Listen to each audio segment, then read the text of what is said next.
Rasulullah sallallahu alaihi wasallam mengatakan kepada sahabat yang mulia Abu Hurairah radhiyallahu anhu, yang mana sahabat ini tergolong salah satu seorang sahabat yang terlambat masuk ke dalam Islam. Dia berasal dari kota yang sangat jauh, daerah yang jauh dari kota Rasulullah sallallahu alaihi wasallam. Tepatnya nama daerahnya Ad-Daus di negeri Yaman. Lalu meninggal Rasulullah sallallahu alaihi wasallam, dan Abu Hurairah menjadi periwayat hadis terbanyak Rasulullah sallallahu alaihi wasallam. Ada 5.374 hadis kira-kira yang diriwayatkan oleh seorang yang dahulunya tidak mengenal Islam, dahulunya datang dari negeri yang sangat jauh, dahulunya tidak dikenal oleh sahabat Rasulullah sallallahu alaihi wasallam. Tetapi kemudian ketika meninggal Rasulullah sallallahu alaihi wasallam, dia menjadi sahabat yang paling banyak meriwayatkan hadis, membuktikan bahwa bukan tentang kapan kamu berhijrah, tapi tentang apa yang kau lakukan setelah berhijrah. Bukan tentang kapan kamu masuk Islam, tetapi apa yang kau kerjakan setelah masuk Islam. Bukan tentang kapan kamu mulai memeluk agama Islam, tetapi tentang apa yang telah kau kontribusikan untuk agama Islam. Bukan tentang siapa dan apa dan bagaimana keadaanmu dalam keadaan engkau lahir, tetapi bagaimana perjuanganmu untuk agama ini hingga engkau mati. Itulah agama yang kemudian diperjuangkan oleh sahabat-sahabat terdahulu. Umar berhijrah, Abu Hurairah berhijrah. Umar dari orang yang paling membenci Rasulullah sampai menjadi orang yang paling menyayangi Rasulullah, dibenci oleh sahabat sampai orang yang paling dicintai oleh sahabat. Umar orang yang mengangkat pedangnya lalu mengatakan, "Aina Muhammad? Mana Muhammad?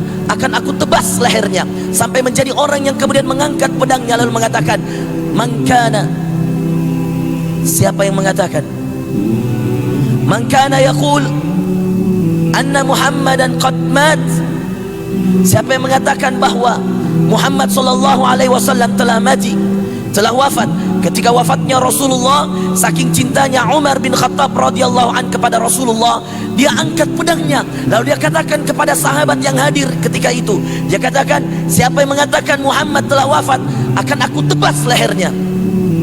Orang yang mengatakan mana Muhammad dulunya mengatakan mana Muhammad, akan aku penggal kepalanya. Lalu kemudian setelah berhijrah mengatakan, siapa yang mengatakan Muhammad telah wafat, akan aku tebas lehernya. Hingga kemudian Abu Bakar As-Siddiq pada kesempatan itu, di waktu itu, keluar dari rumah anaknya Aisyah radhiyallahu anha, yang mana Rasulullah sallallahu alaihi wasallam wafat di dalamnya. Lalu kemudian Abu Bakar dengan tegas atas keyakinan dan landasan dari ayat-ayat Allah Azza wa Jal mengatakan, "Man kana ya'budu Muhammadan fa inna Muhammadan qad mat." Siapa yang menyembah Muhammad, ketahuilah Muhammad telah wafat. "Wa man kana ya'budu Allah," dan siapa yang menyembah Allah, "fa innahu hayyun la yamut." Sungguh Allah adalah zat yang maha hidup dan tidak akan pernah mati. Seketika jatuh pedangnya Umar. Bayangkan, orang yang dulunya mau membunuh Rasulullah, lalu kemudian menjadi orang yang menjaga, sampai kemudian ketika wafatnya Rasulullah, dia mengatakan, siapa yang mengatakan Muhammad telah wafat, maka akan aku tebas lehernya. Keluarlah Abu Bakar untuk membuktikan kebenaran yang ada. Ketika itu Abu Bakar keluar lalu mengatakan kepada Muhammad, kepada orang-orang yang ada di sekitar Rasulullah sallallahu alaihi wasallam, di antaranya Umar yang masih mengangkat pedangnya. Lalu kemudian Abu Bakar mengatakan, "Man kana ya'budu Muhammad." Siapa yang mengatakan Muhammad telah wafat? Siapa yang mengatakan man kana ya'budu Muhammad? Siapa yang menyembah Muhammad? Siapa yang menyembah Muhammad, ketahuilah Muhammad telah wafat. Man kana ya'budu Muhammadan fa inna Muhammadan qad mat. Siapa yang menyembah Muhammad, ketahuilah Muhammad telah wafat. Lalu Abu Bakar melanjutkan perkataannya, dan ini Umar masih mengangkat pedangnya.